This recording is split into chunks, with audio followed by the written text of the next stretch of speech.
Hello मेरे वाइटी family, कैसे हैं आप लोग? आप लोग अच्छे होंगे, मैं भी ठीक हूँ। और दोस्तों, आप लोगों का मेरे चैनल लाइफ गोल्स मधु पे बहुत बहुत स्वागत है। और सबसे पहले जय माता दी। और दोस्तों, मैं आज एक मैटर पे आप लोगों से बात करने आई हूँ, तो आप लोगों को कैसा लगेगा वो बताना कमेंट करके। बात ये है ना कि मेरी लाइफ में कुछ ऐसे लोग मिले हैं, मुझे मन में देखती हूँ कि कुछ ऐसे लोग होते हैं जो दूसरे को डिमोरलाइज करने में, दूसरे को नीचे दिखाने में बहुत आगे रहते हैं।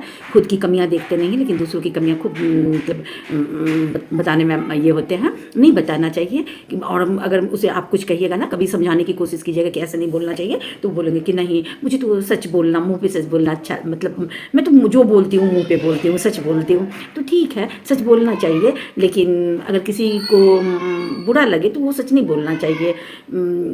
जब अपने हों, जैसे मेरे बच्चे हैं, अगर उनमें कोई कमियां हैं, उन्हें मुझे सुधारना है, तो मैं अपने बच्चे को बोल सकती हूँ, अपने फैमिली मेम्बर को बोल सकती हूँ जो नज़दीक है। लेकिन मुझे दूसरे से क्या लेना देना है? दूसरे से मैं बोलूँगी भी तो ढंग से बोलूँगी। अगर उन्हें हर्ट होगा तो मैं नहीं बोलूँगी, इसलिए नहीं बोलूँगी कि किसी को दुखी करना, किसी को हर्ट करना मेरे नेचर में नहीं है। ठीक है, तो वो है ना जो जिनके बारे में बात कर रहे हैं, एक दो लोग जो मिले, तो उन्हें मैं बोली कि ऐसे आपको नहीं बोलना चाहिए। तो बोली कि नहीं, मुझे तो आदत है सच बोलने की, मैं तो जो भी बोल होता है मैं मुँह पे बोलती हूँ, सच बोलती हूँ। तो मैं उन्हें देख करके मुझे ये लगा कि अगर आपके बारे में सच बोलने लगूँ तो फिर आपको कैसा लगेगा? क्योंकि कोई भी इंसान परफेक्ट नहीं है, हर एक इंसान में कुछ ना कुछ कमियां होती ही हैं। कोई लंबा है तो कोई छोटा है, किसी के पास सब कुछ है लेकिन उसकी हाइट इतनी कम होती है कि उसे बहुत बुरा लगता है। किसी के पास सब कुछ है लेकिन उसका कलर नहीं होता है। किसी के मेरे ख्याल से कोई भी इंसान सर्वगुणी नहीं होता है, कुछ न कुछ कमियां हर एक इंसान में होती है। तो इतना सच नहीं बोलना चाहिए कि आप ऐसे हैं, चाहे आप वैसे हैं। कुछ न कुछ किसी के व्यवहार में कमी होती है, किसी को बोलने में, मतलब तो अब अगर हमें बोलने का रिचार्ज नहीं कराना पड़ता है, कोई चार्ज नहीं लगता, जो जितना चाहो, जैसे मैं अभी बोल रही हूँ, मुझे कोई रोकने वाला नहीं है, मैं जितना चाहूँ उतना बोल सकती हूँ। ठीक है, तो ये नहीं है कि जितना बोलना है कोई रोकने वाला नहीं, तो जो चाहो वो बोलते रहो, बोलते रहो, बोलते रहो। ठीक है, नहीं बोलना चाहिए। तो सच अगर मैं अगर किसी को बोलती हूँ कि मुझे सच बोलने की आदत, मैं बोलूँगी दूसरे को कुछ भी लगे, लेकिन मैं जो सच्चाई वो बोलूँगी, तो ये गलत बात है। क्योंकि अगर मेरे बारे में कोई सच बोलने लगे तो मुझ में भी बहुत कमियां हैं, है ना?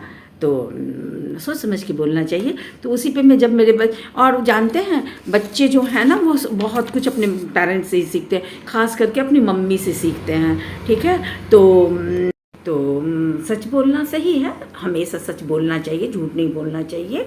लेकिन कभी किसी को नीचे दिखाने के लिए सच नहीं बोलना चाहिए, क्योंकि अगर उलट के वो आदमी आपकी सच्चाई बोलने लगे तो आप भी परफेक्ट नहीं हो, कुछ न कुछ कमी आप में भी है, तो शायद आपको बर्दाश्त ना हो। तो ज़्यादा सच नहीं बोलना चाहिए। अगर नहीं अच्छा लगे तो आप वहाँ से हट जाओ, या चुप रहो, या उससे बात ही ना करो। लेकिन ज़्यादा सच्चाई किसी को डिमोरलाइज करने के लिए नहीं बोलना चाहिए। ठीक है, और बच्चे जो है ना वो अधिकांशतः बातें अपने पेरेंट्स से ही सीखते हैं, अपने माँ बाप से ही सीखते हैं, खास करके अपनी मम्मियों से सीखते हैं। तो मम्मी को हमेशा ही अपने बच्चों के साथ अच्छी बातें करनी चाहिए।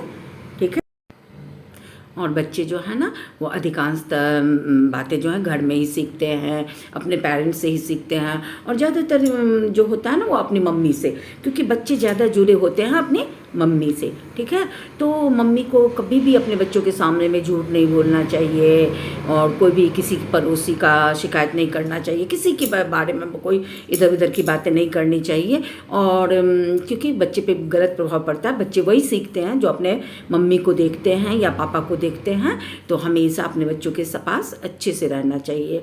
ठीक है, तो मैं आज एक बुक देख रही थी, तो मुझे याद आया कि मैं बचपन में अपने बच्चों को वो पढ़ाती थी, उनकी क्लास में था, बहुत छोटे थे तब, 2-3 साल के रहे होंगे तब। तो मुझे वो बहुत अच्छा लगता था, और उसका इफ़ेक्ट ये हुआ कि इतना मैं उन बच्चों को पढ़ाई कि वो चीज़ अभी भी मेरे बच्चों में है, और मुझे बहुत खुशी होती है कि मैं उसे इतने प्यार से पढ़ाती थी। और आज भी मैं अपने बच्चों से जब मैं बोली ना कि बेटा मैं आज इस पोएम को याद कर रही थी, मुझे बहुत अच्छा लगा, क्या तुम लोगों को याद है? तो मेरा बेटा बेटी दोनों बोला कि हाँ मम्मा याद है, और मुझे बहुत खुशी हुई कि मेरा पढ़ाया हुआ मेरे बच्चों को याद है।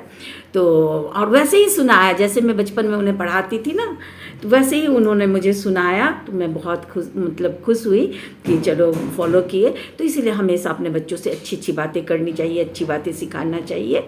तो मैं आप लोगों के साथ शेयर कर रही हूँ वो पोएम जो मैं अपने बच्चों को पढ़ाती थी। तो हो सके तो आप भी अपने बच्चों को कम से कम एक बार ज़रूर ये पोएम पढ़ाएं और उन्हें समझाएं कि क्या है इस कविता में, इस पोएम में, कविता में। ठीक है, तो मैं आप लोगों को सुना रही हूँ। और मुझे बहुत अच्छा लगा जब मैं अपने पहले तो मैं बेटी से पूछी तो बेटी बोली हाँ मम्मा, और जैसे मैं बचपन में तोड़ तोड़ के उन्हें पढ़ाती थी वैसे ही उसने मुझे सुनाया। और फिर मेरे बेटे का भी कॉल आया तो मैं उसे बोली कि बेटा मैं बचपन में आप, और बेटे का कॉल आया था तो उससे भी मैं पूछी बेटा मैं बचपन में तुम्हें एक पोएम पढ़ाती थी तो क्या तुम्हें याद है? तो बोला, फिर पूछा कि मम्मी हेडिंग बता दो। तो मैं हेडिंग बताई तो वो फटाफट सुनाने लगा, वैसे ही सुनाया जैसे मैं उसे बचपन में पढ़ाती थी। मुझे बहुत अच्छा लगा, बहुत खुशी हुई। और मेरे बच्चे फॉलो भी करते हैं। जो चीज़ नहीं अच्छा लगता है तो किसी का दिल तोड़ने के लिए नहीं कि उसे बोल दिए, वहाँ से हट गए, चुप हो गए। और मेरी भी यही आदत है कि अगर नहीं पसंद होता तो मैं वहाँ से हट जाती हूँ, नहीं बोलती हूँ। और ये चीज़ मुझे भी नहीं अच्छा लगता कि कोई मेरी बातों से हर्ट हो या किसी को कोई तकलीफ़ हो, अच्छा नहीं लगता। हाँ, मैं हमेशा चाहती हूँ कि लोग मुझसे खुश रहें और कोई मेरे से दुखी ना हो। तो अब मैं वो पोएम आप लोगों को सुना रही हूँ। हो सके तो आप लोग भी अपने बच्चे को उसे सुनाइएगा और अच्छी अच्छी बातें सिखाइएगा। ठीक है, और सब पेरेंट्स चाहते हैं कि हमारा बच्चा अच्छा हो, अच्छा सीखे। तो कोशिश सब करते होंगे, मैं ये नहीं कहती कि मैं महान हूँ, मैं ही अपने बच्चे को सिखाई। सब अपने बच्चे को अच्छा सिखाते हैं, अच्छा करते हैं। तो अगर मुझसे कुछ गलती हो रहा है तो सॉरी। ठीक है, अब मैं सुनाती हूँ आपको पोएम। ठीक है, तो अब मैं वो पोएम आप लोगों को सुना रही हूँ, वो कविता आप लोगों को सुना रही हूँ, ध्यान से सुनिएगा। वो है, जब बोलो तब हंसकर बोलो, जब बोलो तब हंसकर बोलो, बातों में मिश्री सी घोलो, बातों में मिश्री सी घोलो। जब बोलो तब हंसकर बोलो, बातों में मिश्री सी घोलो। जब बोलो तो सच सच बोलो, जब बोलो तब सच सच बोलो, कभी न बातें रच रच बोलो। जब बोलो तब सच सच बोलो, कभी न बातें रच रच बोलो। जब बोलो तब हंसकर बोलो, बातों में मिश्री सी घोलो। और तीसरा लाइन है, जब बोलो तब झुककर बोलो, जब बोलो तब झुककर बोलो, सोच समझकर रुककर बोलो। जब बोलो तब झुककर बोलो, सोच समझकर रुककर बोलो। जब बोलो तब हंसकर बोलो, बातों में मिश्री सी घोलो। उसके बाद है, अपने मन की बातें खोलो, अपने मन की बातें खोलो। जब बोलो तब हंसकर बोलो, माने अपने मन की भी बातें अगर बोलना है तो गुस्सा करके नहीं बोलो, चिढ़ के नहीं बोलो, हंस के बोलो और अच्छी तरह से बोलो, मीठा बोलो। और कभी भी दूसरे को हर्ट नहीं करो, कभी भी किसी को नीचे दिखाने के लिए अपना व्यक्तित्व नहीं खराब करो। तो मेरी ये सोच है। आप लोगों को कैसा लगा आप लोग कमेंट करके बताइएगा। और मुझे खुद के कारण किसी को दुखी करना, परेशान करना अच्छा नहीं लगता। तो अगर कुछ गलती हो गया हो तो सॉरी। Bye bye.